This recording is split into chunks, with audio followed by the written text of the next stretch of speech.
सीमा Haider case में बहुत बड़ा ट्विस्ट आ गया है। ट्विस्ट देने वाले कौन? गुलाम हैदर। गुलाम हैदर जिसने एक वकील मोमिन मलिक को हायर किया है और गुलाम हैदर ये कह रहा है कि सीमा हैदर अभी भी उसकी पत्नी है।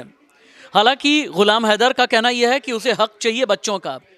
ईद के पहले रमज़ान के आखिर में गुलाम हैदर भारत आना चाहता है और हिंदुस्तान के कोर्ट से अपील करना चाहता है। आकांक्षा, गुलाम ने एक सबूत पेश किया है सीमा हैदर के खिलाफ। गुलाम हैदर ने यह कहा कि सीमा हैदर को जब अरेस्ट किया गया भारत में आने के बाद साल भर पहले, और सीमा हैदर ने जब जमानत के पेपर लगवाए, जमानत के पेपर में उसने पति सचिन को नहीं बताया बल्कि गुलाम हैदर को बताया। क्या तुम्हें लगता है कि कानूनी तौर पर ये गुलाम की मजबूती और सीमा हैदर के लिए एक बड़ा झटका हो सकता है? बिल्कुल हो सकता है, क्योंकि जो डॉक्यूमेंट्स में होता है एक तरीके से वही मान्य होता है। किसी भी देश का कानून हो वो पेपर्स को मानता है, डॉक्यूमेंट्स को मानता है। जो आपके प्रॉपर डॉक्यूमेंट्स हैं, अगर वो इसके थ्रू उनके पति का नाम गुलाम मेंशन है तो उनको ही उनका पति माना जाएगा। और जहाँ तक इंडिया में उनकी शादी की बात हुई, उन्होंने पूरे हिंदू रीति रिवाज से शादी की है, लेकिन अभी तक भी उनकी मैरिज रजिस्टर्ड नहीं है। तो देखा जाए तो भारत के कानून के हिसाब से, हालांकि भारत में जो हिंदू मैरिज एक्ट होता है उसके अकॉर्डिंग शादी, मतलब अगर आपने हिंदू रीति रिवाज से शादी की है वो काफ़ी होता है। ऐसा कंपल्शन नहीं है अभी तक लॉ में कि आपको पूरी तरीके से रजिस्टर करना होगा, मान्य होता है। लेकिन यहाँ पर ये थोड़ा इंटरनेशनल मामला है, दो देशों के बीच का मामला है, तो यहाँ पर पेपर वर्क को कंसिडर किया जाएगा। अच्छा, एक बात और भी बताना कि एपी सिंह बहुत खामोश हैं।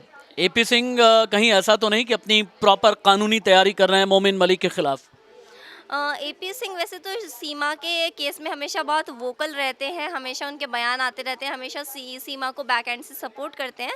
लेकिन इस समय काफ़ी टाइम से वो सीन से एकदम गायब है। तो आपका कहना बिल्कुल सही है, मैं आपसे अग्री करती हूँ। हो सकता है वो कुछ बड़ी तैयारी कर रहे हों और जब उनकी तैयारी पूरी हो जाए तो वो होमवर्क के साथ वापस आएँ। ठीक है आकांक्षा, सीमा हैदर को कानूनी तौर से कानूनी पेश में गुलाम हैदर फंसाने की कोशिश कर रहा है। क्या तुम्हें लगता है कि गुलाम वाकई में भारत आएगा या गीदड़ भभकी दे रहा है, घुड़की दे रहा है कि सीमा हैदर डर जाए? सर, पहले तो उन्हें आने के लिए, भारत आने के लिए पूरा प्रोसेस करना पड़ेगा, कागजात, उन्हें परमिशन ले, वीज़ा एंड ऑल। हाँ, वीज़ा जो कुछ भी उनका है वो लेना पड़ेगा। अगर वो आ भी जाते हैं तो डायरेक्ट ऐसा नहीं है कि वो सीमा के पास पहुंच जाएंगे। बहुत सारी चीज़ें होंगी जिनके फेस से उन्हें गुजरना पड़ेगा, उसके बाद वो सीमा तक जाएंगे। और उसके बाद सीमा को लेकर अगर उनको जो भी उनके दावे हैं जो वो कर रहे हैं, तो उसके लिए पुलिस या जो भी हमारी सिक्योरिटी लेवल पर जो होगा वो किया जाएगा, उनको लेकर जाया जाएगा। तो डरने वाली बात तो सीमा के लिए नहीं है, लेकिन हाँ, उनके लिए ये डरने वाली बात हो सकती है कि अगर वो अपने बच्चों को ले जाना चाहते हैं तो कानूनी तौर पर अगर बच्चे जाना चाहेंगे, उनका मन होगा, क्योंकि कानून हमेशा ये पहले बच्चों से पूछता है कि वो माँ के साथ रहना चाहते हैं कि पिता के साथ रहना। अगर वो कहते हैं कि वो पिता के साथ, तो फिर मुझे लगता है कि सीमा के लिए थोड़ी मुश्किलें बढ़ सकती हैं। ठीक है, ठीक है, ठीक है Anjana, thank you so much. हालांकि सीमा के लिए मुश्किलें बढ़ सकती हैं।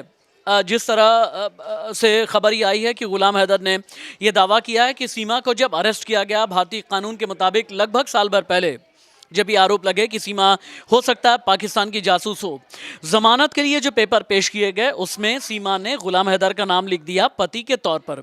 एक बात तो है, गुलाम हैदर को बहुत ज़्यादा जवाब सीमा नहीं दे रही है। इसके पीछे की वजह क्या माने? क्या एपी सिंह ने चुप करा दिया है?